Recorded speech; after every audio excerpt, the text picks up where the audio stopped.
પંડિત દીનદયાળ ઉપાધ્યાયની જન્મ જયંતિ નિમિત્તે સ્વચ્છતા હી સેવા અભિયાન 2025 અંતર્ગત વેરાવળમાં એક દિવસ 1 કલાક સૂત્ર સાથે સ્વચ્છતા અભિયાનનું આયોજન કરવામાં આવ્યું હતું। આ અભિયાનમાં સાંસદ રાજેશ ચુડાસમા, ધારાસભ્ય ભગવાન બારડ, જિલ્લા પંચાયત પ્રમુખ મંજુલા મુછાર સહિતના અનેક આગેવાનો જોડાયા હતા।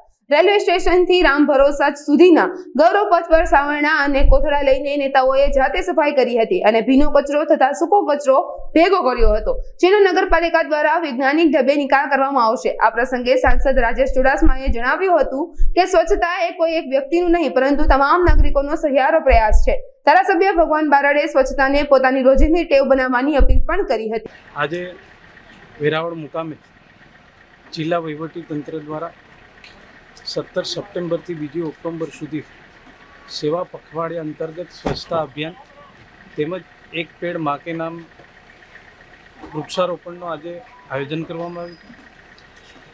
આજે વેરાવળ રેલવે સ્ટેશનથી ગૌરવપથ તરફ સ્વચ્છતા અભિયાનની શરૂઆત થઈ અને સ્વચ્છતા કરવામાં આવી। ખૂબ મોટા પ્રમાણમાં નાગરિકો, ધારાસભ્યશ્રી, જિલ્લા પંચાયતના સભ્યશ્રી, નગરપાલિકાના પ્રમુખશ્રી તમામ આગેવાનો ઉપસ્થિત રહી અને આજે સેવા પખવાડિયા અંતર્ગત સ્વચ્છતા અભિયાન અને એક પેડ માં કે નામ વૃક્ષારોપણના કાર્યક્રમનું આયોજન કરવામાં આવ્યું। ખૂબ મારી વેરાવળ શહેર, ગીર સોમનાથ જિલ્લા તેમજ જૂનાગઢ જિલ્લાના નાગરિકોને વિનંતી છે કે આપણે આપણા જેમ સવારથી આપણે આપણા વ્યક્તિગત આપણે સ્વચ્છતા કરતા હોય એવી રીતે આપણે આપણા શહેર અને આપણા ગામને સ્વચ્છ રાખીએ એવી વિનંતી કરું।